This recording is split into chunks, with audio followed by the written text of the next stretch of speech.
Hi, hello, bonjour, and namaste. This is Out of the Clouds, a podcast at the crossroads between business and mindfulness. And I'm your host, Anne Muhlethaler. Today, my guest is celebrity fitness trainer and former ballerina, Julie Granger.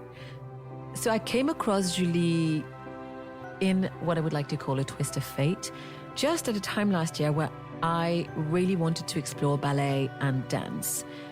I can easily say that I'm very Zoom friendly, so I'm used to work and exercising online since 2017. So I very easily jumped into one of her online classes. And what immediately struck me with Julie is her passion for teaching, how fun and yet terribly difficult some of her classes are, but made much easier by her warmth and her sense of humor. So I was really excited to talk to her about her parcours, her journey from the banlieue of Paris to the Boston Ballet, the career that she left behind, and also how she pursued her new callings as a yoga, then fitness instructor, an entrepreneur. And she tells me how she wants to make the benefits of ballet available to all.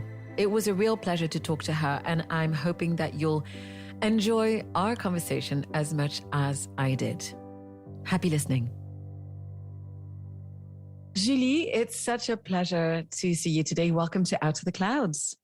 Thank you so much for having me. So tell me, where are we finding you today? So today I'm in Paris, which is about almost half the time. I split my time between Paris and Lisbon, but today is where I am in Paris. Wonderful. So I love to start by asking all of my guests to tell their story quite freely and tell us who you are, where you're from, and what you do today. Okay, thank you. Okay, I'm going to try to give you the story here. So I am originally from the suburbs of Paris.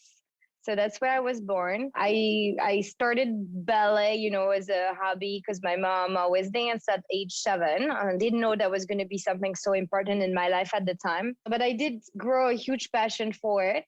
And when I was a teenager, all my teachers were always saying she has a lot of talent. She should go to a proper school. But my dad was not so much into that. So I had my teenager crisis when I was 16. And I said, okay, I need to dance. I've been for years wanting to dance. So that's all I could think about. And so I went to secretly audition to this very good school with my mom. I didn't tell my dad. And then a few weeks later, we found out I was accepted into what was like a youth company. So it was really proper, very challenging training. And I was very late because you don't start professional ballet at age 16, you start at age 9. So he let me go, but he was not really happy about it. And that's where everything really started for me. So I did my entire high school in Paris while I was still living in the suburbs. So I had a 3-hour commute every day. I was training 4 hours a day in ballet. And I had a lot of pressure to still, because I was like always first of the class, like model student. So I had a lot of pressure to keep those grades up because my dad was just really mad at me, I think, for wanting to be a dancer. So I did that. And then when I graduated from high school, I had like an injury, like a foot injury. And because I graduated with good grades, they allowed me to take a year off. And that was for me to train in ballet some more and then audition to ballet companies. But my dad had a very good call. He said, I don't want you to just do that. You go learn English for 2 months somewhere. And that's where I ended up in Boston. And I was not supposed to dance because I had this small injury. And I actually took my little ballet slippers and started taking class at Boston Ballet. And little did I know at the time that when I would just go take class, they noticed me there and they say, you should audition here. And I was 18 at the time. And so I did. And the day before I'm supposed to go back to Paris after my 2-month English learning, I get no news from them. So I call and I say, listen, I guess I was not accepted, but could you tell me why? Because I would like to know what I should be working on. And they said, what? You didn't get the letter? Of course you got accepted. And I was like, what? So at 18 years old, here I am calling my parents, Mom, Dad, I actually got into the pre-professional program at Boston Ballet, which was like a dream. For me, it was something unattainable because I started so late and I would always look at Boston Ballet's website. And it really where the dream really started at that point, because for me, it was something I could just ending up surrounded with these dancers and in this school, like very proper training and everything. So that's how I ended up in Boston. And I stayed there for a year and a half. And then I went to Joffrey Ballet in Chicago. And this is where, after all these efforts and just really wanting to dance, and I'm skipping through all the hard teenagehood I had, because you get yelled at, and I had very long commutes. I would wake up at 5 a.m., take a 7 a.m. train every day, Monday through Saturday, all of these just to get yelled at that you're not this and you're not that, and all these things. But anyway, once I got to Joffrey in Chicago, I just felt somewhat uninspired by this entire world. And I had this injury that was the same from the one that I told you about before, was a foot injury. And I just felt, okay, so what do I do now? What should I do? And because I didn't know that, it's like if I had done all these efforts and all of a sudden I woke up and I got to think. It's like for years I made efforts without really questioning anything. And all of a sudden I questioned myself a lot. So then I decided to go to New York, where I could go to college and keep training. And so I did that. I got my degree. I opened a ballet school at the same time at age 22. I got my degree in entrepreneurship a few years after I opened my ballet school. And at the same time, I had trained to be a yoga instructor and a fitness instructor. That's where everything started in my fitness journey, I would say, started in New York, which became like a true passion that I didn't know I could have. And from then on, I decided to move to Paris, where I could open my own place, because I did not really know what it was to be an adult in Europe. I had only been in the US at the end, because my 2-month trip turned out to be 11 years long. Well, I moved to Berlin first because I wanted to open my studio there. And then I decided Paris was a better idea, that there was more of a demand for it. And it took me 1 year to get a strong customer base and get known in Paris and find a space. And I did, and I opened my studio, which was, the goal was to bring real American concepts to Paris, where it doesn't exist. They were super behind here as to fitness. And what's great and frustrating at the same time about Paris is they're behind, but they don't know they're behind, and they don't want to know they're behind. No, we're totally fine. And they're really not. So it was cool to bring them something very different, but it's really like making a jump 20 years forward compared to the actual current offer. It's concepts that I created, but that are based on American concepts that I would teach over there in New York. And so it worked very well. And then COVID happened. And long story short, I saw the opportunity to be able to have very little fixed costs and reached a greater number of people. And this is how I actually quit all of that and went to Lisbon. And now I live in Lisbon, where I operate an on-demand platform that I created last year. I do my live stream classes, and then I come back to Paris to teach private clients, to do some nice events. And I have some good collaborations coming up this year with a beautiful brand. So that's basically the short version, but there is many adventures in between, and changes of directions and things and opportunities that were seen, opportunities that were lost, but other ones that appeared, and trying to navigate the best I can and never stay stuck anywhere. Thanks. That was an excellent summary of your life. It's hard to follow. I apologize. No, I thought that was great. I'm fascinated by that moment that you described about having worked so hard towards a goal and then realizing that actually you're not interested in that goal. I have to say, this is a characteristic I have that has really helped me, and at the same time really not helped me, is if I decide something, but since I'm a child, I'm like that. I will go to until I get that thing, or until I become that thing, and I will never think twice. And it starts with stupid things. Like one day when I was 12, I wanted to save money to buy a surfboard. And I saved money for 4 years. And then I'm a teenager, and I have the money, and I said, I don't want a surfboard. What am I going to do? But for 4 years, I did not ever question why I was saving this money until I actually got it, and then question it. So I'm really like that. And with ballet, I was breathing ballet. I was like a ballet nerd. That's what made me happy. That's the only thing that I loved. And I worked so hard, and it's really a hard career. It's just I think it's the hardest thing. And now if I think of everything that I went through in my ballet training and my ballet career. I don't even know how I did it. I could not do it twice. I'm happy I did it once because I could not do it again. Now, if you asked.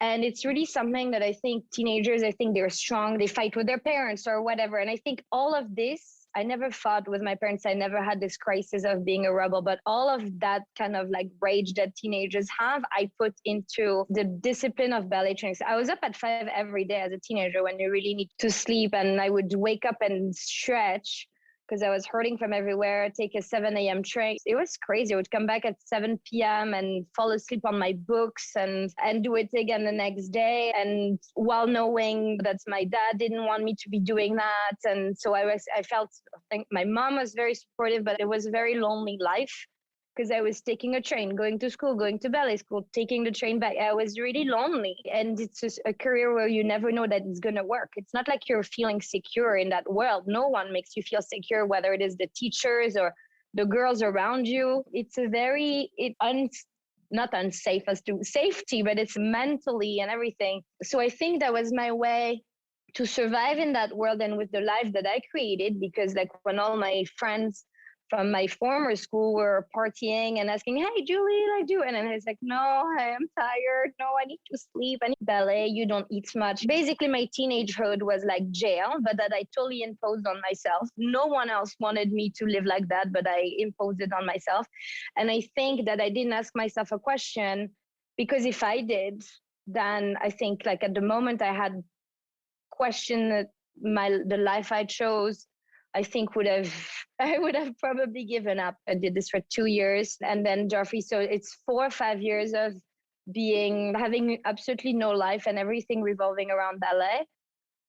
And yes, and then eye-opening, and I think it was building up, but I was not aware of it. And there was one particular event and I had a breakthrough doing it. Something that seems very silly one moment. And then I decided, my God, I can't do this my entire life. Can I ask you what that moment was?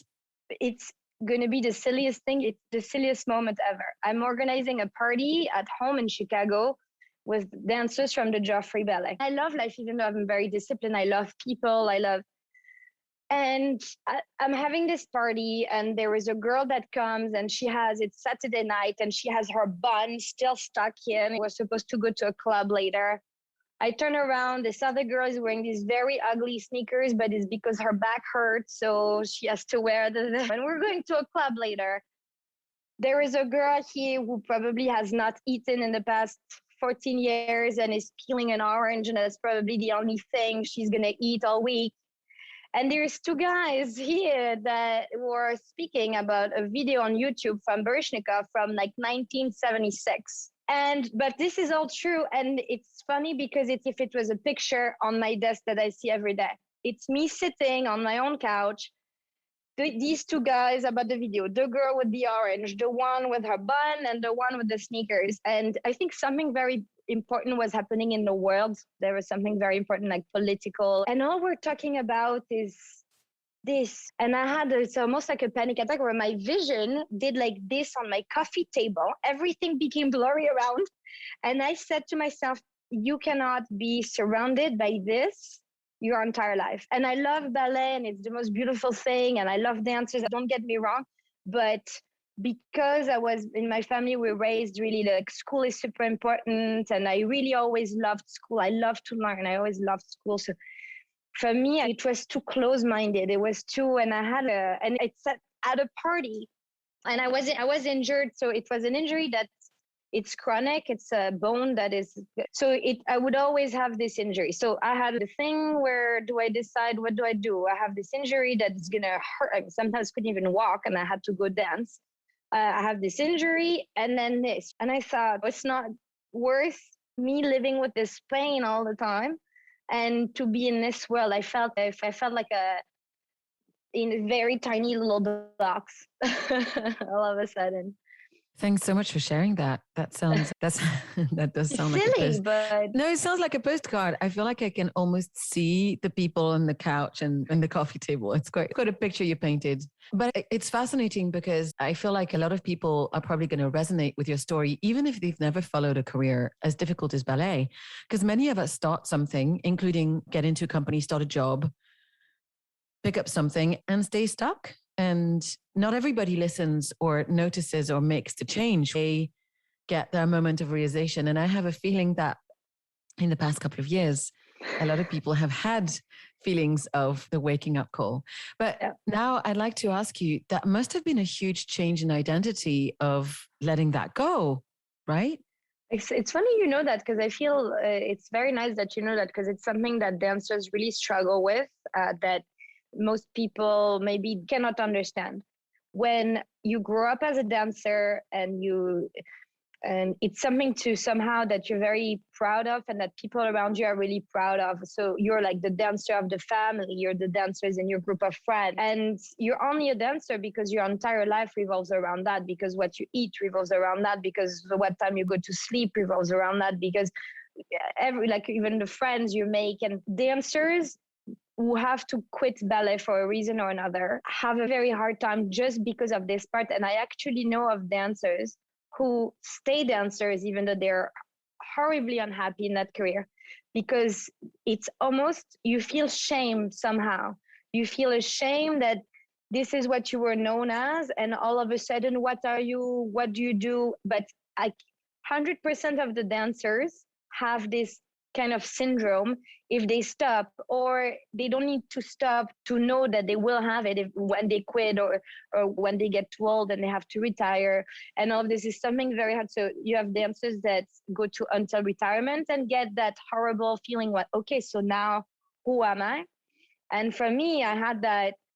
It was horrible. I had a couple of years that were horrible. And much later on, I was talking to a dancer from the Paris Opera who is really not happy in her career and asked me, how did you do? And she's still there 4 years later. And I kept telling her, it's hard. You're going to spend 2 years where you don't know if you made the right decision, where you're unhappy, where you miss it, where you feel ashamed, where you feel, but if really this doesn't make you happy, at the end, it's all, I'm so happy in my life and in how my life turned out to be. And it's something courageous to do, because you know what you're giving up, but you don't know what you're getting. But when something makes you unhappy, like deeply unhappy, or even just if you're uninspired, or if you have, but it's brave. I think I was feeling very embarrassed, and I was feeling all of a sudden that I didn't matter to people around me, because I was thinking everyone was, oh, she's the dancer. And that was really hard. I remember that. But now if I think about it, I'm happy I did it then, because I was young.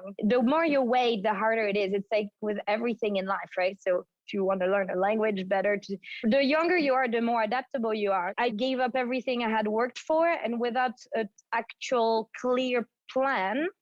I always have a plan. I always have a plan of action, but I don't always know why. But I always, okay, now I'm going to do this and that. But it's scary. I went into this unknown territory of moving to New York and starting business school.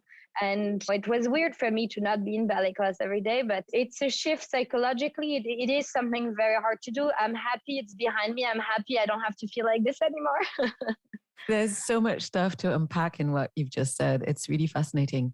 So just for the context, when I was a teenager, I was a singer. My voice is very low today because I've had a little bit of a cough this week. And so similarly to you, I think that I decided to pursue a career, even though no one in my family was remotely supportive. And it's really interesting because I think that it's something that one of my coaches, Martha Beck, she calls this kind of personality a contrarian. When you decide to follow your passion, even though intellectually everything that you've been taught or you're being told is telling you not to do it. Yes. It's fascinating. But I've also heard several people explain, and I think there's a concept that you may be familiar with called the polymath. Oh, I don't know. I'm not sure. A polymath is someone who pursues several different specialties. So they can also be called a generalist, but by being ballet dancer at first, then studying business, then doing the fitness training, then doing the yoga, you suddenly have all of these different pieces, and putting them together is creating the unique offering that you now have today with the studio, right? Thank you. Yeah, it's interesting. I didn't know that it had a particular name, but I think it's like that. And I was always like this as a teenager. When I was doing ballet, at some point I was also rowing, and the people in the rowing team wanted me in the rowing team. And so I asked my parents, can I do the rowing too? And they were like, Julie, you can't. These are different muscles. What do you pick? So I picked that. But as a kid, I was doing ballet, piano, theater, and golf at the same time. So I guess I was always like that. And it's hard. Like sometimes I'm the same with the cities I live in. And it's weird. I am a very passionate person. So I'm very passionate about many different things. And so it makes it probably unique. Sometimes it makes it that you feel like, okay, like I wish I could just pick and be like with ideas. Maybe I should do this. Oh no, maybe. My mom to this day, sometimes I start a conversation with her on the phone. She goes, Julie, you're not going to move to Milan? Julie. So I got a car. I was talking to someone in Milan and they told me, no, Julie, you're not moving again to Milan. Or it could be anything else. Or it's true. It's quite interesting. So yeah, it makes it something probably different. It also makes it sometimes that you feel like that you're running out of time in a certain way, because you did so many things so fast, and sometimes it's time to pick one. Yeah. But I don't know how to do that yet. Yeah, that's really interesting. Yeah. The one thing that I want to say, just to add to what you mentioned, is that most people think that we only have one career or one passion in life. And the thing is, I had no idea, but there's another wonderful coach based in the US called Tara Moore, who talks about it. And she says it very eloquently. And she says we can have multiple callings. And it's just very interesting to learn when to let go when it's no longer the right calling. So I could not agree more with what you just said. And it's something that I think people maybe do not believe, or people are suspicious about, or because it's already hard to get one passion. Maybe some people live their entire life not even finding their one passion. And so for me, when I had ballet, it was everything to me. If I couldn't dance, I can't live. I was capricious as a teenager in that way, because I blackmailed my dad even. I say, if you don't let me do this, I will never forgive, because it was everything. I didn't care that sometimes I made myself unhealthy. I didn't care that would hurt people around me. I didn't care about anyone else or anything else but me dancing. So it's very, at the same time, selfish thing to do, but it's also something that takes your entire world, right? So how could you have space for ever finding another passion? Now, where I feel very lucky, and what I want to tell other people, if already you found one passion, you're quite lucky. But then, you can find two, maybe you can find three. What happened to me is 3/4 of my blood is teachers. So three of my grandparents were school teachers. My mom's a school teacher, like the old-fashioned teacher that knew everything. And so not ballet, I'm just a teacher, school teacher. But for me, first, the teaching is something that's like really in me. But when I first took the first yoga class, a friend of mine from in Chicago dragged me. I said, "Now, what do you want me to do yoga? I only like the hard stuff. She goes, come." And I was like, "No, you will drag me by the hair, but I will not go." And so she forced me to go. And I was like, I hate her. And she took me to a hot yoga, because I had an idea that I'm going to have to sit and close my eyes and breathe, which right now at my age sounds very good. But at the time, I just wanted to do efficient stuff and sweat. And she took me to this class, like with the music and stuff. And to this day, like that kind still is not the happening in France. So again, in a way that we're behind, because that was in 2010. But I mean, revelation. It changed my life. So from then on, I would go to 7 a.m. hot yoga before I would go to my 10 a.m. ballet class. And I didn't skip it. So then when I moved to New York to study, I would do that, the 7 a.m. hot yoga. And it really became like a passion. So it started with yoga, where I was like, okay, I really love this. And then at some point I was lucky enough, our parents gave us a little bit of money to the 3 kids. And I said, Dad, I'm so happy. I know what I'm going to do. I'm going to do the yoga teacher training. So my dad said, you're kidding, right? It's a joke, right? And I was like, no, you'll see, it's going to be great. So that's amazing. That's where I put my money into this 6 months training while I was still full-time at school in New York.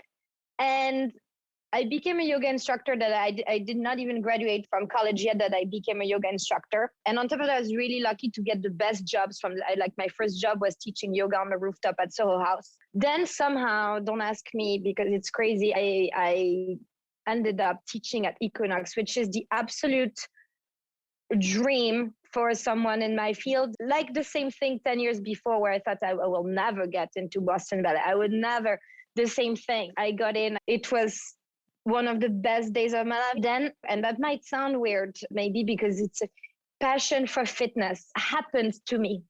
And I'm a fitness nerd. I always said I became a total fitness nerd. I'm all about fitness, but it's like, I don't know. I am so lucky to wake up every day, and it's a lot of discipline too. It's a lot of energy you have to have. It's tough because at the beginning, it's not like you can make a lot of money with it, but it's physically very challenging, and you have to be creative. And so that happened to me, that this passion just fell on my lap one day. And I'm so happy because if I had not been in the US, I would have never known. I would have never become a fitness addict in France. This I know.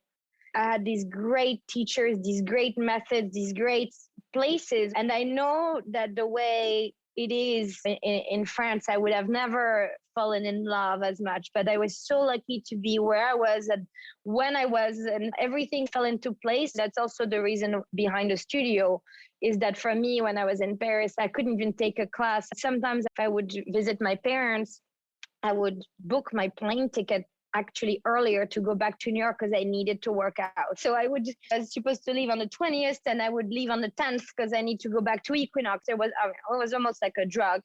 But so that's why I wanted to create a space and hopefully give that opportunity also to other people. But I'm quite lucky that I ended up in the best thing. It's a mix of hard work and chance. I can't say that it was a friend told me you should try Equinox. I argued with him. I said, are you kidding me? I will never get in. And actually he was right. And it's a mix of things that made that I got this second passion. And I really want to tell people that it's not over if you have to stop something, a career. I guess there's athletes, they get injured and they have to stop, but you never know. You can be maybe a runner and you're at the end, you're an amazing sculptor or whatever. It doesn't even have to be anything to do with your first passion. It could be knitting. I don't know. But it's nice to have that quest for your passion in a way, because without that, I don't know actually what my life would be, because it's all revolving around that. Yeah. So one of the things that I feel needs to be said is you have tremendous discipline. And that must be very helpful in pursuing any kind of new passion. Because I find that, so as a teenager, I studied classical piano, and it wasn't as grueling as your dancing career. Oh, but you still have to apply yourself. And I think that one of the benefits in people learning some of these harder creative paths, because it is a form of creative self-expression when you do master it, right? Yes. Is that you build a massive discipline. So I'd love to have you tell us how that impacted your life. It's hard to know. Everybody in my family is very hardworking, not in sports necessarily, but I think we're all hardworking. With me, I was hardworking as a teenager, and my siblings weren't really hardworking as teenagers. So I don't know where I got that. It's hard to explain at the beginning. I think it's a kind of the chicken or the egg. I think that the passion gave me, I realized that if I wanted to do that, this is what it took. I had no choice. And I think maybe something that I don't see sometimes in younger generations that can be frustrating is that they want something, but they don't want to do what is required to become or to get that thing. And for me, ballet is so demanding. I mean, just like classical music. And it's the hardest thing I've ever done was those 2 years of my teenager. Then whenever I would have a hard time in life later on, and when I was in college full time and also had the ballet school and we had exams and stuff, I would be stressed out and I would say, Julie, high school, Julie, okay. But it's the thing. Every time I go, this is so hard. When I build a studio, all on my own, dealing with the constructions, hiring 10 teachers and running left to right to teach my classes in Paris while I was in construction and all of that. Julie, high school. So I think it's something that is super important maybe to get maybe young. When you get this when you're young, it is much easier. In French, we say se faire violence, like Yes, it's hard. Yes. Can you actually stop complaining or procrastinating? I think if you have motivation, the discipline kind of follows. And so I had much more discipline than I do now. I have much less discipline now at, I'm 32, and I'm not as disciplined. Anyone would say I'm very disciplined, but so if I compare myself to my teenage self, I'm much less disciplined. But for me, the discipline in France, it almost has a negative connotation because it also means punishment. And I think language actually shapes the way you think. For me, discipline is like the foundation of everything that I could do in my life. Everything is about discipline. And if I did not have this discipline, I would not have done all the things I did, because I start at 6:30 in the morning. It doesn't even cost me. It's really the foundation and the basis for everything else. If you have no discipline, you just let yourself go a little bit, and so then it's harder to achieve stuff. It comes from being motivated and knowing, because my parents taught me well, that nothing's gonna just appear and happen. And because they were against it too, I didn't have the choice. It's not like, hey, can you drive me to the, you want to do that? Okay, go ahead, but I'm so glad that it was like that. That's so interesting. It was the same with my parents. They were like, oh, you want to leave the home and you want to live on your own and go sing? Good luck with that. And then you have no choice. I think it's nice to not overprotect, to be a little demanding maybe of your child a tiny bit. I had a lot of pressure because I was like, I can't make a mistake now. I knew we were doing all these things. But it's also nice because my dad worked, but like he would leave home at 6 a.m. in the morning. When he would come back, we were already asleep when I was a child. So that's discipline, right? So that was the discipline that he had to do to succeed in his work. I think that it was engraved in me young that if you want this, if you want to provide a good life to your family, you have to leave the home at 6 and come back when they're asleep and not see them. And that's the sacrifice he made for us. So I think that that's not like something that I'm aware of, but I'm sure that it played a role, because that's discipline. It's just a different kind of discipline. Yeah. What I was thinking as you were telling me this story is discipline was a foundation that you learned and that was modeled for you. But you also have that very passionate side of you. And I think it's the combination of the two that probably gets the magic going. Tell me where I'm wrong. I think that the discipline allows me to not lose track and to not get distracted and to achieve a lot in a short amount of time. When I tell my life story, sometimes people say, how old are you? Because so many things happen. I had already 2 or 3 careers, and I lived in 7 different cities in 4 different countries and all alone. And so that discipline allows me to, I want my degree. I want to become a personal trainer. I want to be certified in yoga. So that's discipline. But then, it's like if discipline is the car, but passion is the gas in the car. You can have the car. If you have no gas, you're going nowhere. And if you have just the gas and not the car, then you're not going anywhere either. So I think that's the combination of both that is like the drive. I think people always say, you're so driven, you're to stay with the metaphor of the car. I am driven because of the combination of both. So again, if I only had discipline but didn't love what I did, I would still do it probably because I'm disciplined. But the passion gives me the energy. That people say all the time, calm down, you're a yoga instructor. I'm always hyper. It's just because I'm always on drugs, but because the drug is my passion for what I do. No, but even if I'm tired, even if I had a bad day, I'm always speaking with that tone that I'm very tiring to be around, basically. Hey, as a teacher, it works. That's all I can tell you. Because being in your classes, they are very challenging. But man, your energy and your sense of humor really helps. Now, I'd love for you to talk to us a little bit about what kind of fitness you discovered. So this is really for anyone who doesn't really know what you do or doesn't really have an understanding of the New York fitness scene or yoga scene. I had the pleasure of living in New York for a while. I was a member at Equinox, but I think you didn't teach downtown, did you? No, that was in the West I Village. Did. Yes, the one in the West Village on Greenwich Avenue, probably. Yeah, I didn't teach there. No, they didn't have bars. Remember at the walls? Ah, yeah. It would have been so fun to see. to know that we've met there. Everything has for a basis ballet to some extent. So I don't want to say that and people say, oh, okay, like I'm a dude, I'm not going to do it, because it's just a basis. It's really like a basis. Doesn't mean you're going to do ballet or that you have to be graceful, or it's not like that. But somehow the basis for everything is ballet in the use of music, meaning I choreograph each class, no matter what the concept is, to the playlist I create, which is the reverse process of, I don't know, 98% of instructors, where they create a class and they put some playlist to go with it.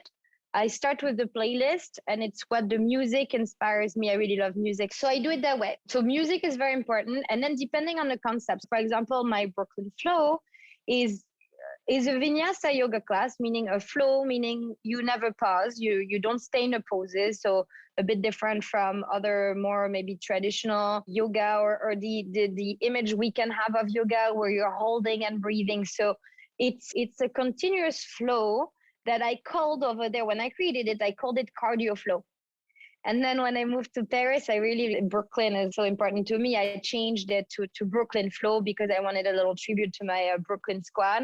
But basically, if you think cardio flow, you get more of a thing. So it's using yoga positions and using yoga moves, you somehow get your cardio on and a little bit of core work, and you listen to good music. And this came about because at the time I was teaching 8 classes a day. And in New York, I would teach one class there, commute for an hour to go teach another class there, commute for an hour so I had a 15, 16-hour day every day, but I never skipped a workout. And I needed to work out. I needed to dance, but I needed to sweat. But sometimes I didn't have time because ballet class takes a long, like it takes an hour and a half. Then you have to warm up before. Sometimes I couldn't do that. And so I would go to this hot yoga class so I could do yoga and sweat. And it was a hot yoga class where music was blasting. And then I noticed that the way I was doing the movements with my workout buddy, who was also a dancer, was linked to the music. So we were doing yoga, but listening to the music, just like you do in ballet. So that's how the idea came to me. And so guys really like it because they do yoga, but it's very dynamic and they sweat a lot. So that's for that. And then my other most popular one, the Brooklyn Barre, mixes Pilates and ballet position and terms, so that you feel that you're moving with the ballerina posture and the ballet moves, pliés, relevés, etc. But you're really doing Pilates and exercises to really just tone up. So it's just a fun way to tone up that uses ballet so that you feel graceful at the same time, right? So you could tone up doing CrossFit. That's a great thing to do. Or this is more like we're paying attention to the posture at the same time. And it's also low impact. You can't really get injured. Doesn't mean you're not working hard. You're working really hard. Oh, yes, I know. Oh, yeah, without a doubt. Yeah, I wanted to tell you actually how I found you because it was so random. And I don't believe in coincidences, but I spend very little time on Instagram. And it's probably a side effect of having been on Instagram so early and driving Christian Louboutin's social media for many years.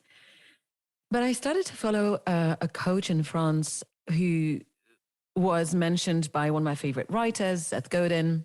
And she is Irish, but based in Paris. Her name is Imogen Roy. And it's really funny because I saw probably the only Instagram post I've ever seen of hers was one saying that something like, over the course of the first lockdown, the people that got her through were someone and you. And I was like, oh, let's check her out. And the next thing you know, I was on Zoom the following week. So it's really interesting. Easy. I love Imogen. She's a very good client of mine. She knew me when I first arrived in Paris and was teaching in studios to start getting a clientele and just get to teaching before I had my own. And then right away, she asked for private classes. So she's really a private client of mine. She would come every week. And she kept you during the lockdown also taking the live classes. So we would do a mix of ballet and bar with her. So she's an amazing person. So I'm very grateful to her. That's wonderful.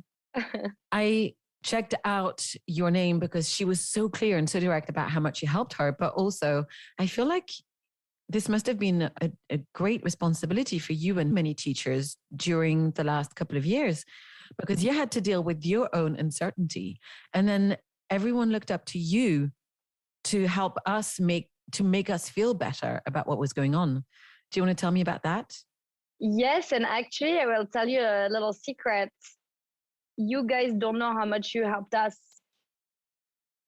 So what is hard when, at first I had a particular amount of stress because I had just opened my studio and put my 10 years of savings working like a crazy mad person in New York in the studio 2 weeks before.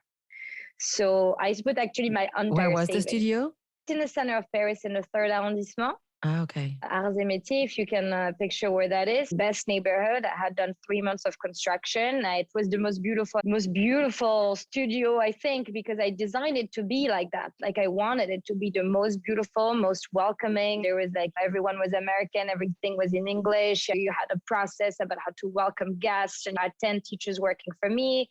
We did 3 months of construction, 7 guys, 7 days a week. They never stopped so that we opened on time, but we opened March 4th. And I think confinement was on the 16th or something like that. So here I am, a 30-year-old girl with all our savings in a space that's disgusting a lot of money and rent every month, not knowing when that's going to stop. And it was a stress that was absolutely unbelievable. And I might have helped them somehow. But those classes to me, because when I teach, I am so happy. I am so happy. And I would teach 5 classes a day, which was really hard. So physically, I was completely drained, and mentally because I was so worried.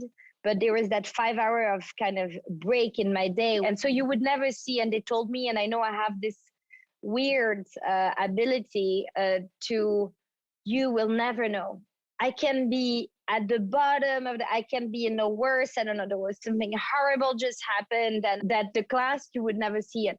I think it's the dancer in me probably, or there is something, and it's scary sometimes. At the time I was with someone that he was, how can you put on this robot mode? It's almost scary because like it doesn't, but those classes to me, they actually held me together. Like it kept me together. So I'm very grateful that they are grateful to me. To me, it was me expressing my passion 5 hours a day.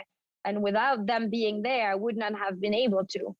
And it's the best compliment. And why do we do that? Why do we teach? I don't teach by default. I chose. It's something that I love to do. So when someone tells you that you've helped them in any way, could be you helped me because before I could never wear shorts and now I'm happy in shorts. It could be you helped me mentally because without you, I would not have done this lockdown. It could be you helped me because now I accept this or this about myself, or you helped me because working in your classes make me be stronger mentally. So at work, I can handle more, whatever it is. If you help as a teacher, if someone tells you you help them, because that's the only feedback you get. When you work in an office, maybe your project is accepted. I don't know, it's a very good presentation.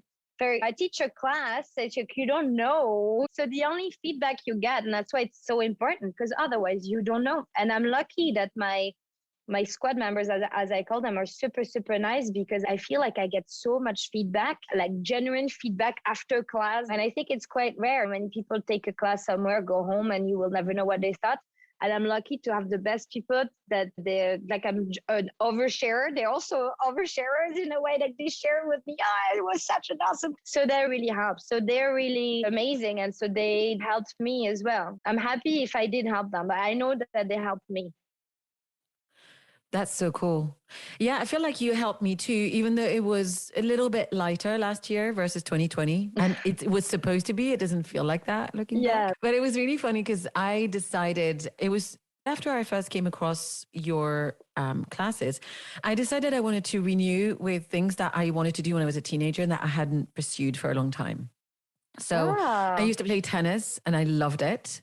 I always wanted to do ballet, and my mother was absolutely against it. And I lived so far in the countryside that it wasn't an option to take a class because there was no option and no internet. So there you go. And I decided I wanted to go horse riding. Like I really decided to do all of these things. And so you were my entry point into exercising with graciousness and discovering something about dance, or something that was almost like a missed passion that I never got to explore. And recently, so I'm a super nerd, and I, like you, like to do several different things at the same time. And so at the moment, I am studying a course in what is called contemplative psychotherapy, which is Buddhist psychology. And I have the privilege to be taught by amazing teachers. And I found out that one of the things that can also help us relax and trigger what is called the parasympathetic nervous system is graciousness. So every time that we pay attention to our movements from in the way that you guide us as to hold of our posture, our hands, and direct us, it actually slows down our breathing and it helps focus and concentration. And I had no idea, right? But I could tell That's that great. it was doing something really good. Mind you, yeah, your ballerina body training, it's intense. You want to tell us about how you decided to bring Yes. hit with ballerina hint? Yes, thank you, because I didn't mention it earlier in my concepts. Actually, that's the latest one that I created. I had created one called Ballerina Body originally. And what happened is during lockdown, I was doing these Instagram lives that were followed by up to 1,200 people every day. It was at 6 p.m. And it was so fun because there were so many people. You know, how was that lockdown? It's almost like a weird nightmare. But at the same time, there was some stuff that were like, oh, yeah, that was happening. And there was the 6 p.m. meetup. And it was like the highlight of my day. And so I was doing this and I had decided I called it the work-ins instead of the workouts because we could be out. And it was because I thought, okay, people are at home, you know, I'm going to teach them a yoga class. So I did these 20-minute HIIT workouts because I thought that's what people need, because I really believe in sweating and jumping around to make you happy. And because I just can't get the ballet out of my system and out of my anything, I would do this HIIT class, but yeah, I would mix with some movements. So it was an actual HIIT class, but there would be some ballet moves or some ballet terms, so that's how the concept occurred to me. There's maybe I can mix HIIT and ballet. And so because I had already trademarked the name Ballerina Body, and this was somewhat the same principle as a workout class, that uses ballet, but that was the training version, like you're wearing sneakers. So then I called it Ballerina Body Training. I love this concept. It's different and it really gives you good cardio. And that's also how I like it. For me to have a portfolio of one class, if we had to find categories, one is a yoga class, one is a Pilates bar class, and the other one is a HIIT class. And I'm so happy and I'm so grateful in a way to have this knowledge, thanks to being in New York, surrounded by the best instructors, and being a ballerina and always loving to choreograph and create, and all these things put together. I'm happy that I can say that I have 3 actual concepts of my own that are completely different from one another. So you could take all 3 back to back and you did 3 very different workouts, yet they were created by the same person. And I love that dimension of my work, which is not, it's true, it's not as common. You can be a fitness instructor and never create a class. I love to do that. I actually also created a concept for a studio in Paris that is opening next week. I worked on it for 4 months last year. They reached out to me to create their concept. So I did. So there is that dimension of my work where I'm lucky to have the understanding, thanks to being in the US and seeing how concepts are and doing so many training at Equinox. When you're an instructor, it's not, oh, you're an instructor and you sit there and you wait. It's every 6 months they say you're going to do another training that you're not going to be paid for, but you're going to do it because that's a requirement. Okay. You know, so every 6 months we had to train again for something new. And so I could understand now that I'm very grateful to have that, because it adds a creative dynamic. I don't know, if I didn't have my own concept, I think that eventually I would be bored teaching. Yeah, that's very possible. But now you've just linked this to Paris. There's one thing that I wonder, because so I lived in Paris for 2 years and I was a member at Le Clay, which is like a nice American type gym. I worked out with an amazing personal trainer called William, who was the most hilarious guy, who was trained in Thai boxing. And yet we always talked about food. I love it. He was a big foodie, and I met his wife. Like, he was a really great guy. But there was an overwhelming sense as a woman who was training in that gym. And I think it was very similar when I had, I think, gone to visit Luzine, is that it was a very male dominated and very male driven. And I think that one of the things I greatly enjoy about what your classes offer is actually a direct sense of, so it's powerful, it's hardworking, but it's also gracious and immensely feminine. Thank you so much for saying that because I don't know, I'm going to cry right now because the basis for these concepts is, especially in France, but it's so either they don't work out. And it's like, you work out, you're crazy. At 7 a.m., oh, you're crazy. So either you don't work out, which is 75% of them.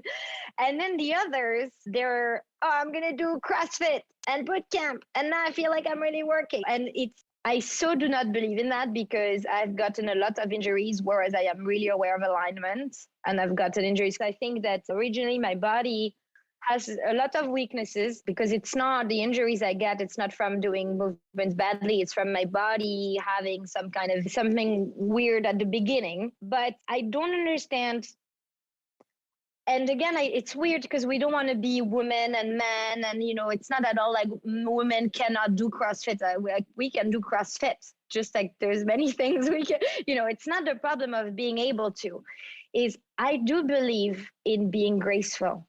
And sometimes that sounds like, oh, what do you mean? But for me, being graceful is just when you see a dancer, how many times you're on the street, oh, are you a dancer? And it's a compliment always. People never say, oh, are you a dancer as something mean? I guess they always mean it as a compliment. Otherwise, they wouldn't ask. So what is it that they see? If you're on the street wearing a coat and not with a bun, what is it that they see? It's a posture that they see. And it's a compliment that they're giving you. So there is something that is noticeable, that is pleasing to see. And then I really want not only dancers to be able to get those compliments and to be able to get that posture, right? It's so important for men and women, but I think that a woman that has like nice and open shoulders and all of that, and also our lifestyle makes us be so much like with the rounded shoulders because of the phone, because of the computer, because we're sitting, that we need to compensate. And so for me, I created all these concepts and almost a particularly ballerina body to be the feminine version of. So for me, in my world, the boyfriend would go take a HIIT class or a boot camp class while the girlfriend goes take the same. It's a HIIT class, ballerina body training. But the way she's going to move is going to be different. I think that's really what I try to do. And I'm so happy that you say that because I think that it's great to do CrossFit and boxing and all of this, but all these postures, like you need to compensate with something. And it's difficult if you don't go to ballet class to get that. And so I wanted to make the benefits of ballet accessible to absolutely anybody. So anyone can do Brooklyn Barre. Anyone can do ballerina body. Anyone gets to work on their posture and get the compliment on the street that they have a good posture. Oh, that's amazing. I do think that I have a better posture. I want to tell you for the story that when I think the first yoga class I took with a teacher in London, I think that it took a year or 2 years for me to understand that my shoulders were always here because I didn't know what it meant. I could not understand why she was saying, drop your shoulders. And I was like, what? So I think everyone needs help with that, especially if you've never danced. I don't understand boot camp because the last thing I want is anyone yelling at me. I mean, I absolutely do not understand that. I can work really hard, just don't yell at me. And I think that's a good transition to something that I wanted to touch on. Julie, where does your sense of humor come from? Because you're very funny in your classes. And I think that I cracked up so much. I think it was one of the earlier classes that we did. And you were having us balanced on one leg, the other leg in the air. And we're working our triceps with weights. And you were like, Giselle, the ballet? Well, it's like Giselle, but with weights. And I almost fell over. I was laughing so hard. Thank you so much. It's a great compliment actually to give me to say I'm funny because in class I always tell you, thank you for putting up with my silly jokes. Thank you for saying I'm funny. I don't know that everyone would agree. Let's say I make jokes. Okay, so we're going to say I make jokes. Whether they are funny or not, you guys judge. I am very sarcastic. And I pick up on details and I love to talk and I love to bounce on something I see or something. With humor, you can make any message come across, meaning I can also make you do push-ups, try to make a joke, and all of a sudden you forgot you did 2 more push-ups than you were supposed to, and you're a little less mad at me. I think it's that. Maybe with this, I really don't know. Maybe it's for having this horrible, like very austere ballet teacher when I was a teenager that I don't think she ever laughed one day in her life. It could be one of these things, like You don't have to be so serious. And it's also because I think that laughing and having good energy around you is just a necessity. If you don't laugh, if your life is serious, it's just, doesn't have to be so heavy. And so this is why also something that's important to me is people sometimes say to me, why don't you do before and after pictures so we see the results? Because we know the results. Like I have my belly is much more flat. I said, because the way that your belly is more flat or your butt is more lifted, it's so great. I'm so happy for you. But the goal is not that. It's just a happy result. You're going to get the lifted butt. You're going to get the six pack. You're going to get the toned triceps. All of this you're going to get. But I don't want this to be my advertisement, because what I would really is that you say, I had the best hour of my day. And that's what I try to do. It will give you the triceps, the butt, the blah, blah, blah. It will. So I have no doubt about that. But you can also do a boring video, a boring class and get that and have a bad hour, but you did it because you have to. Me, like I was lucky to do when I was going to New York, I never skipped a workout one day in my life. And I was happy to go. And I was happy during it. And I was happy after. It's not, okay, I'm going to have a bad hour, but at least at the end, I'll feel better. No. Can you spend a good hour? And I think that this is why I try to be creative in a workout. This is why I try to be creative in the music. And this is why I make jokes, because if in 1 hour of your time that you dedicate to me, I'm very lucky that you do that. If in that 1 hour you can get the toned everything and feel graceful and feel like you've achieved something and laugh, and you maximized your time, right? People don't have time, right? We don't have time. No one has time. So can we at least get all of this in 1 hour? So whenever I teach a class somewhere first, say my first class in Berlin, people are always like with one eyebrow raised, like, did she, the first time, because it's like, I'm very sarcastic. So you have to understand that what I'm saying is a joke because I say it with a straight tone or whatever it is. And when I taught my first class in Williamsburg in Brooklyn, my boyfriend at the time was waiting for me in Equinox at Williamsburg. And one woman left the class and I was still chatting with people upstairs. Actually, this woman, she was there at my first class in Brooklyn and she became my best friend. It's funny.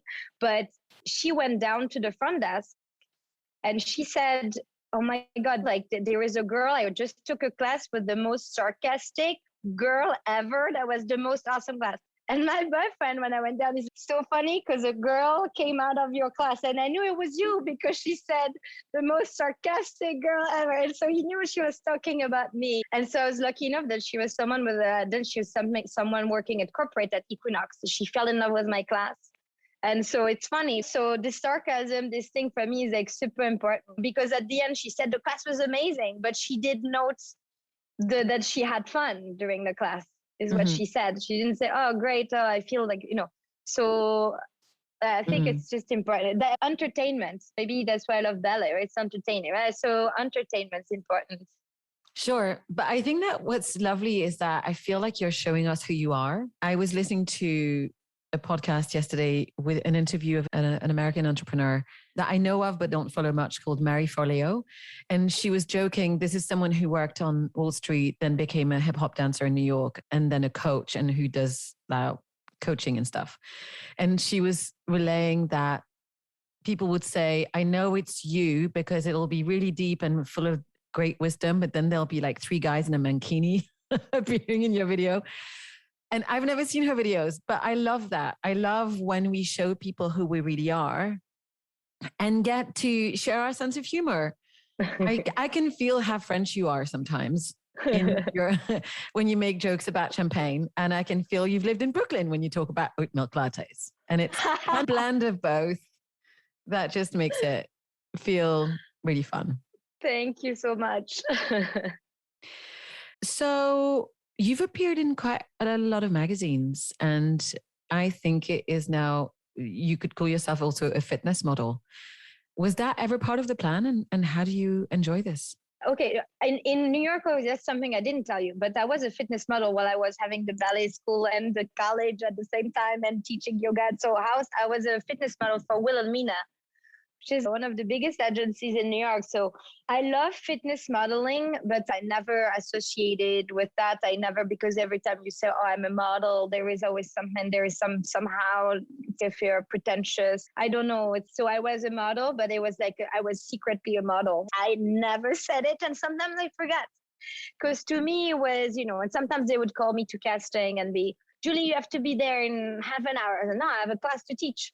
The job would give me 10,000. The class would pay me 50, but I never skipped the class to go to the casting. I enjoy doing it because fitness shoots are so fun because you actually have to do stuff. You have to try to find a way. So it's interesting. It's like a game. And I loved it. And I work with brands like Lasix and Repetto and RS. And I really love the job. I don't love castings. I don't like it's a lot of wasted time where you could be teaching or doing something. So I love the job itself. I'm still a fitness model. It's different in France. There is no fitness agencies. It just doesn't exist. That also tells you.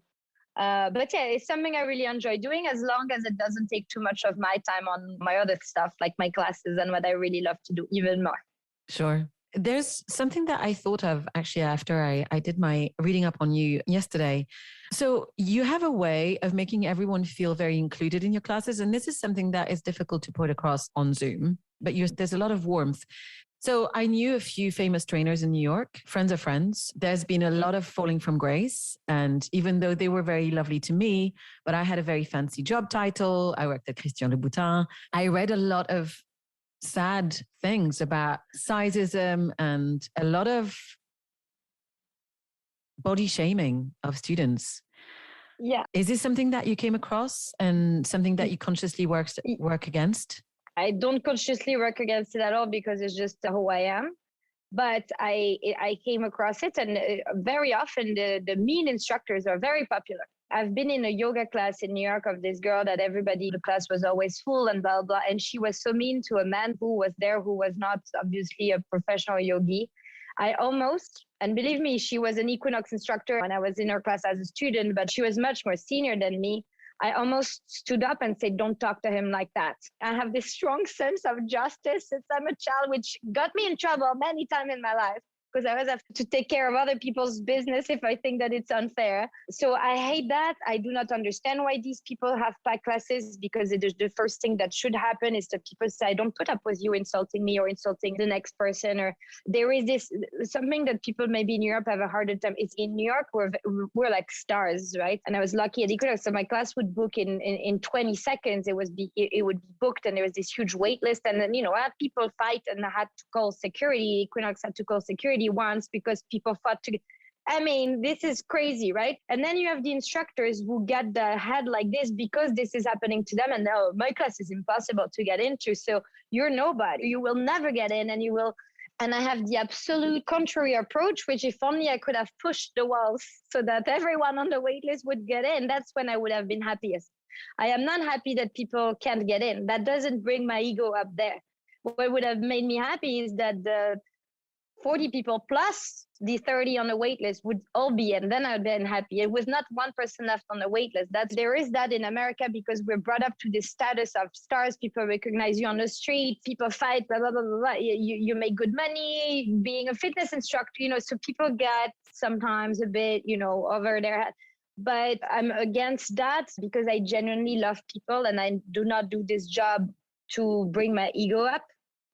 I do it because I hope that it brings whatever it brings to people. I hope that it serves them and that it helps them in any way. If they laugh and that's it, if they feel better in their body and that's it, whatever it is, it's because I actually love to be around people. I actually love people. I'm not one of these solitary people at all. I am just super social. So yeah, that's why I will never embarrass anyone. And I can see the people that are not at ease when they come to a class and that they're shy. And I make a point to go and to make them feel welcome. Oh, hi, it's your first time. No worries, you'll see, you'll just fall. Because it's important to me. I just don't get a high from being intimidating. It's just not who I am in life, and it never changed. Even when the career at Equinox was crazy, you can't change a person. It's not gonna change me. We're just here to help each other. No, I mean, there's no point in being mean. I hate mean people. So that's that. I think it's the thread. Yeah. Oh, it's something that I feel in your classes for sure. So the podcast, as I mentioned to you before, is at the crossroads between business and mindfulness. And I'd love to hear from you about how you cultivate a sense of being grounded, especially in difficult times. What do you do for self-care? Any rituals that you can share with us? The self-care for me is mostly physical, and I found finally in Lisbon, after my entire life running the Royal, I found the best massage therapist in the world. So he's in Lisbon and he comes to me every other Sunday, and that's that. So I do this. I think if you work out a lot, that's important, because a tight body is just like tension, and tension resonates in everything. Let's say you hurt your back, you're always going to be in a bad mood. You can't have a bad back and be like, hey, guys, it doesn't happen. So you have to be taking care of yourself physically, because the physical pain it affects your mood. As to mindfulness, I'm very bad. I should do meditation, and I'm not going to lie, I don't. And I know that I need it. I'm someone that can get very anxious. Somehow it's weird because I have a lot of energy, and I haven't found the key other than working out. So the more I work out, when I work out or when I dance, so that's the only thing. So I think doing something you love, and the last couple of years, I faced a lot of personal challenges that are not even related to business and everything. I had a very difficult past 3 years personally. And I think that what has helped me is I've learned to be nicer to myself, because as a ballerina, you're always wrong. You're too this, you're too that, you're not enough that. Your feet, you even hate your feet. Who cares about your feet? But my foot. So everything is a detail, and every detail about you is so horrible. And I grew up for 30 years like that. And the past 2 years, and it's something that I need to, my friends always, Julie, stop. You're too hard on yourself. When you grow and you try to be the best version you can be, you can't be perfect, but if you've tried to improve yourself, after a while, you've done the work. You have to cut yourself some slack. You have to just be a bit nicer. And so I try to catch myself when I'm talking badly to myself. And I say, well, would you talk like that to your friend? And I say, no, because I never speak badly to people. So I only speak badly to me. So I try to not do that. And I think it's mental work that we should all try to do, because sometimes we are our worst enemy, our worst critic, or worse. It doesn't take a shrink or a massage, or it takes just, can you be nicer? You start with you, right? Trying to be nice to you. Sometimes I make mistakes, and I say, wait, no, I didn't intend badly. So yeah, I made a mistake, because we're humans and that's what we do. But was I ill intention? No. Okay. It's starting with yourself, I think. Yeah, self-compassion. That's not talked about enough. And self-talk is so important. Yeah, oh, it's okay. Don't do anything for 3 months. Stay on the couch. Not that. It doesn't have, I mean, it's, like we always go to extremes, but it's just kindness. Just, okay, you had a hard month. You had a traumatic event. You had whatever it is. So yeah, it's normal that right now you don't feel like going to do that. Actually, it's just normal. Don't feel bad. Spend my life feeling guilty for not doing this or that. So I try, but it comes with age, I have to say. But I try to not feel as guilty as I used to. Congratulations. That sounds like a really good plan. Now, before we go to my closing questions, is there anything else you'd like to share? Anything that we haven't touched on? No, I'm very grateful for all your questions, because they're very well informed, and it's very touching to me. And I think that you really mentioned everything. And I'm grateful that you've asked those questions. So thank you. Oh, good. I'm glad. So this is one of my favorite questions, actually. What is a favorite word that you could tattoo on yourself? Okay, just super quick. Those are two, like the only word I could tattoo on myself is Brooklyn. That's the only word. But my favorite word is passion. Oh, wonderful. Okay. Now, the next one is probably the hardest question, I think. What song best represents you? I think it's Keep the Faith by Michael Jackson. Ooh, I don't feel like I know that one. It's my theme song, I think. This and Follow That Dream by Elvis Presley. Ooh. It's Keep the Faith and Follow That Dream. Listen to them. They're for me. Sometimes I'm like, yeah, this is exact. Lots of challenges, lots of changes of directions, lots of unplanned thing that I had to figure out. and yet always keep the faith and always follow the dream. Awesome. I'm starting to put together a Spotify playlist with all of the answers of my guests. So I can't wait to put that up. What is a secret superpower that you have? I think it's that my energy is unaffected by anything else. It's this robot mode I was talking about. When I teach, it's a on button and I'm going to be in the best mood, whatever happened, whatever, and you will never tell. And I don't know why, but it's something that helps a lot because when you have challenges, you need to be able to do your work, and my work requires a lot of energy. So I think it's that. To almost strive on the challenges and almost strive on the fatigue. Sometimes the harder it is, I convert negative stuff into energies, I think is a superpower. Superpower, for sure. What is a favorite book of yours? Ooh, a favorite book. I love Lady of the Camellia by Alexandre Dumas because it's a beautiful love story. It's basically the story of Moulin Rouge, if you know the movie. I guess the movie is based on this book. It's just that I'm a real romantic person, so I love these tragic love stories. What is the last lie that you told? The last lie someone asked me how I was doing, and I said, "Great, how are you?" And I was not really great, but I didn't want to ruin the mood. So, where is somewhere you've visited that you felt really had an impact on who you have become? I mean, unfortunately, I didn't take many vacations in my life. So there's not so many places I've visited. There's places I've lived because I don't have the time to just visit. So I think New York, especially Brooklyn, it's engraved in me. If I'm in New York and if I'm in Brooklyn, I never feel more home than if I'm in Brooklyn or New York. Since I know all the codes, I know my way, I know everything. You could transplant me right now in New York and I would pick up my life. There's nowhere else where I feel that much at home. Like my home is New York, and I'm not saying this to be fun. It's like really where I grew up. So yeah, that place for me is affected my mentality and the way I see things and my work ethic. It's all New York, I think. Imagining that you can step into a future version of yourself, what is the most important advice that you think you'd need to give your current self?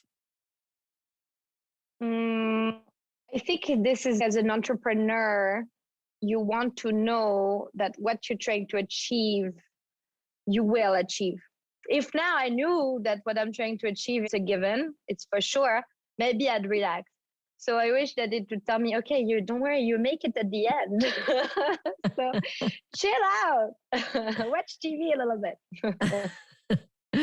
And that brings us to my final question, which is, what brings you happiness? Just being passionate, being around people who love you and loving people and being able to make the life that you want to have. Like an architect and never be a slave to anything but just your own, being able to live with your rules and that. And love, I think, of course, is the basis for life, no? So love, passion, love for people, love, being loved, I think those are the most important things, really.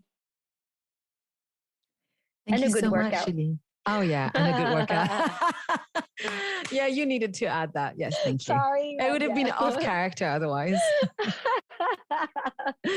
Julie, thank you so much for your time today. It was such a pleasure to chat to you and get to know you better. May I ask you, for anybody who wants to find you, where can they get you online or in person?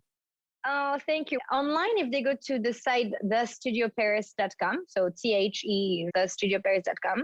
And if they want to find me in real life in general, it's mostly updates because I'm teaching a lot between Paris, Lisbon, and probably some other European cities at Geneva soon. And I think the best way is on my Instagram. And that's, if you type Julie Granger Fitness, it's easier. So Julie Granger Fitness on Instagram, I think, is where you have the most up-to-date, info on my fitness adventures. Awesome. And I will put links to everything we talked about and your website and everything in the show notes as well. So thank you so much again. I hope that I will see you tomorrow because I am planning to do the 11 a.m. bar. Although I am playing tennis 3 days in a row for an hour and a half. So I may be a little bit tired. All right. I hope you have wonderful plans for the rest of the day and the weekend. Thank you so much. And thank you for having me. And hopefully I'll see you in customer. And thank you so much again for thinking of me with this podcast and for asking all these questions that really resonated with me and for allowing me to share my story. Thank you. I'll speak to you soon and have a wonderful day. Thanks again to Julie Granger for being my guest on the show today. You can find her at juliegranger.com or at thestudioparis.com. All the social links are in the show notes as well. So, friends and listeners, thank you so much for joining me again today. If you'd like to hear more, you can subscribe to the show on any platform of your choice. And if you'd like to connect, you can get in touch with me, _outoftheclouds on Instagram, where I also like to share guided meditations and other daily musings about mindfulness. You can also find all of the episodes and more AnneMuhlethaler.com. And if you don't know how to spell it, that's in the show notes too. And you can subscribe if you'd like to receive the bi-monthly newsletter, which is also at the crossroads between business and mindfulness. So that's it for this episode. Thank you so much for listening to Out of the Clouds, and I hope you'll join us again next time.